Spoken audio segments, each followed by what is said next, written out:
Usa kini sa gikahinaman o gikagubdan nga duwa sa mga bata nga nagdako sa 90s. Kung ikaw apil diini nga panahona, pamilyar kagyod sa Tamiya. Usa kini kaduwa diin maglumba ang mga mini four-wheeler car. Sa wa pa mauso ang mga cellphones o gadgets, daghang mga bata ang nalingaw ni ini gumikan sa pinalahi nga estilo sa pagduwa. Lakip sa mga batang 90s nga nipadayon ni ini mao si Morris Buaya, kinsa usa ka Tamiya enthusiast. Gumikan siyang pagkahilig sa mong duwa, nagtukod siyang organisasyon dinhi sa Subo, ingon man mga kalihukan alang sa mga fan ni ini. Karong buntaga, makibalik lantaw kita sa maong duwaan, kauban kaniya dinhi lang sa GMA Regional TV Live.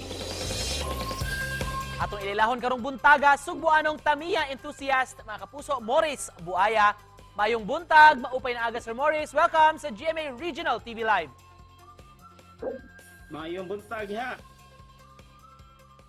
Thank you sir for joining us. Kanusa ka nagsugod sir sa pagkahilig og duwa niining mga Tamiya o kinsa may murag nakapa-influence nimo ani sir? Kusugod kog duwa ni third year high school ko. Na-influence sa po ko tungod sa mga classmate ra. Unsa may nakapaagni nimo sir aron padayonon ang imong pagkahilig ani hangtod karon? Actually, sugod gyud ko ani duwa sa Tamiya is third year high school. After na mo human sa klase sa San Carlos, wadto mi Century 21 kay na may dito racetrack na oval. So diha gyud nagsugod og inganyo.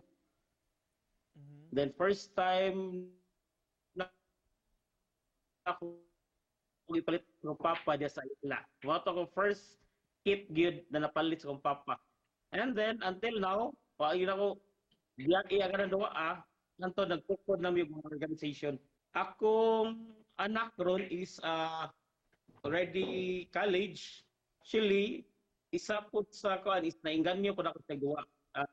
Siya buhi sa kong mga duwaan, symbol po sa uban akong mga kids. Unsay pangan sa inyong organization sir o ganong na-create man ninyo? Nagtukod ko aning competition sa Tamiya sa Cebu is katong nanay mga competition sa laing lugar outside Cebu City. So nanay Manila, na even within Visayas area and Mindanao.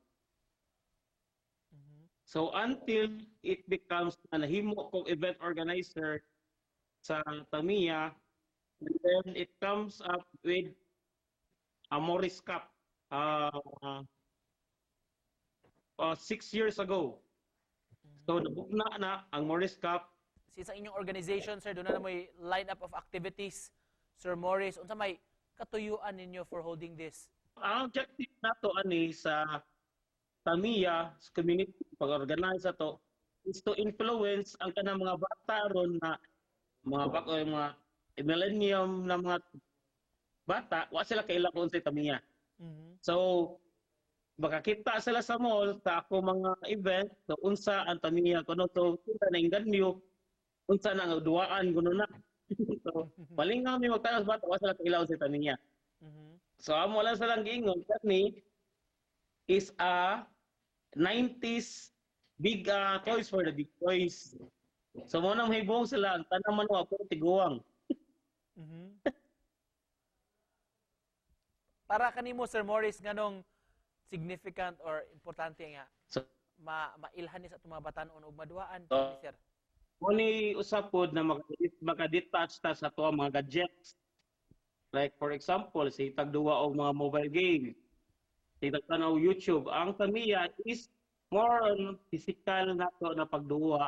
Di magiling mo dagan ta, isa na racetrack. Madetach na ta sa kuan lang gyud sa to ang gadgets. So bata, mo gyud importante po ang bata kasagaran karon na-hook na gyud sa kining mga gadget. So this is usapod sa ato ang kuan na malingaw ang isa ka bata at ipakita nila na napay like options na ma-detach ta sa ato mga gadgets like for na atay kining Tamiya. Gikan sa imong gikahiligan, imong hobby, unsa may mensahe nimo sa atong mga viewers rumutaga? So we have also a big race coming December 10, which is Ratratan sa Subo. guaranteed price of 100,000 pesos. So this is a national race from Manila, Visayas, and Mindanao area. So all Tamiya enthusiasts are welcome sa amo ang community diri sa Cebu. So atong encourage atong mga anak na mo'y time na gusto ninyo dili mahuk kayo sa gadget nila, you can play Tamiya sa mini 4-wheel drive. We look forward to your activities po, sir. Daghan kay salamat for joining us this morning, sir. Pagpaambit sa inyong kahiligan, Morris Buaya. Thank you, sir. Salamat po kayo.